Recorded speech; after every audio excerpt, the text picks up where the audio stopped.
You know, guys, we got Makhachev, we got Oliveira, this is done. And we touched on it over here, but not really. We never really paid that thing off.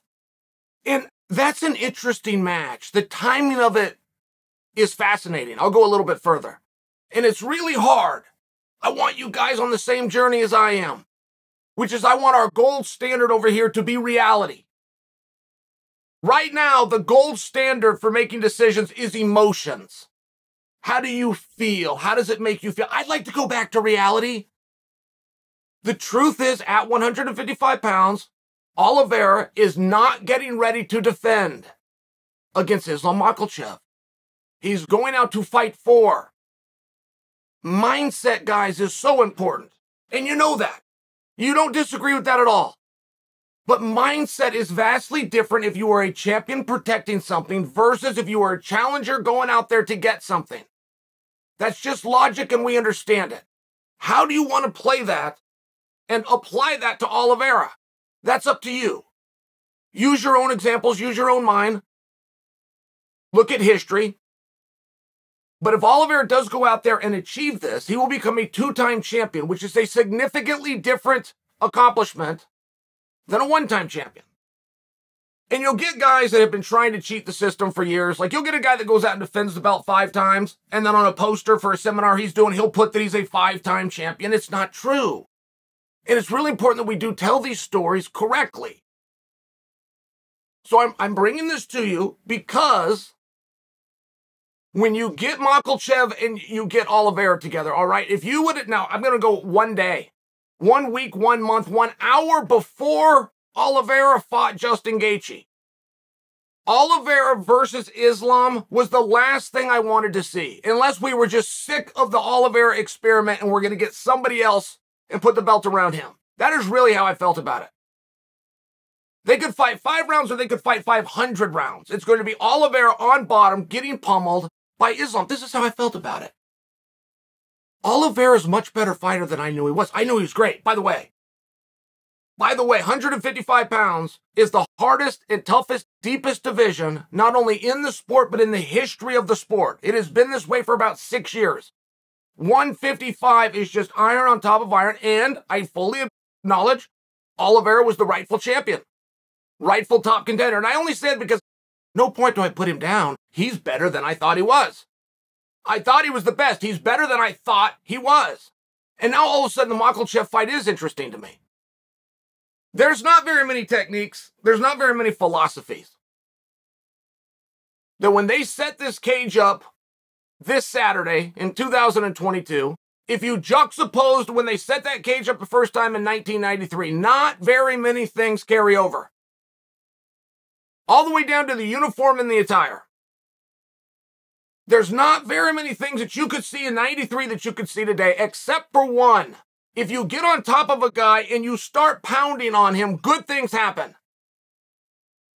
So when I look at that matchup, I do have to dismiss Oliveira just a little bit. And I do understand before every one of these fights, the jiu-jitsu community wants to come together and talk about the guard and talk about the rubber guard, but they don't ever want to give us an example that is in any reasonable timeline as to why we should believe that you can win a meaningful fight from your back.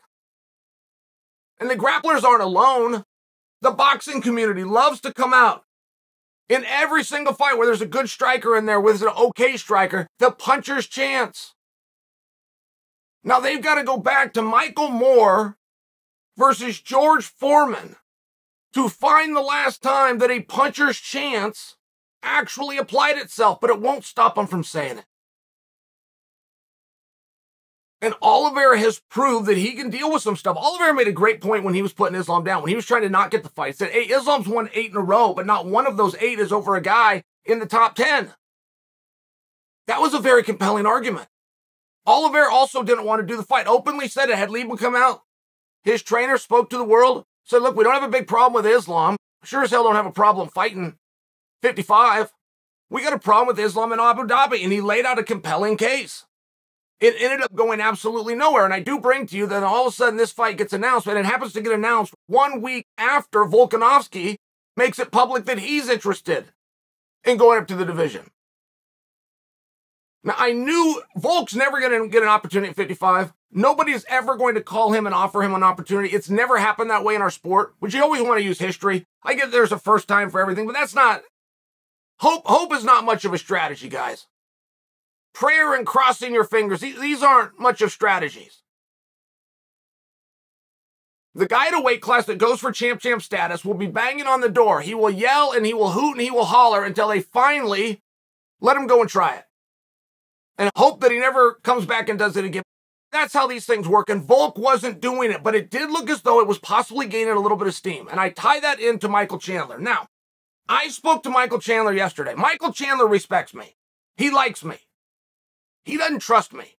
I can just tell you, when I have back and forth with Chandler, I can tell his defensive skills going off, going, hey, it's a guy with a big mouth. It's like, well, I have a big mouth and that I come and talk a lot. I can keep a secret. Believe me, you tell me something, it'll never come out of my lips. And I only share that because I started to ask Chandler, right? It's hard to be talking to Michael Chandler and not say, hey, what's going on here? Because Chandler had called out Makhachev. Makhachev's now going with Oliveira. Many of us believe that Oliveira and Conor were waiting for each other. Nate Diaz surprises us that those two are waiting for each other, which would at least tell us the weight class that Conor's looking at. But now that Makhachev is going with Oliveira, what does Chandler do? Because there you are left with, of course, Poirier. That's the one, if I had to bet, if I'm doing the matchmaking, boom, got my fight. But you've also got this Darush business. Then you have these up-and-comers at 55 that are chasing these stars. These up-and-comers that don't have big names, guess what 3 of them have in common in the last 3 months, guys? Main events on ESPN. That's a damn good way to become a star. And I'm only sharing this because Chandler knows these things. Chandler's a thinker. When Chandler went after Makhachev, and only because Chandler did it, I know Chandler pays attention. So when Chandler went after Makhachev, my thought is, oh my goodness, Volkanovski's gaining traction. Volkanovski's gaining traction of getting into this weight class to the fact that Michael Chandler, who might be the division's #1 contender, thinks he's going to get Oliveira, which means Makhachev would be a #1 contender's fight. That's what it told me. Well aware I could have had that wrong. What I am sharing for you is we start to get some of these pieces, guys, it just gets better and better. I just threw 2 ideas. Who would you rather see Michael Chandler fight? Dustin Poirier or Benny Dariush, just by example. And we can keep on playing that game. Who do you want to see in there next with Justin Gaethje? At what point are these 5 big stars going to have to leave the ladder down so that these other younger up-and-comers, just as beautiful a records, possibly just as skilled, just not as well known, how they can come up in the loft? That time might be now. That might be how Justin Gaethje gets booked, just by example.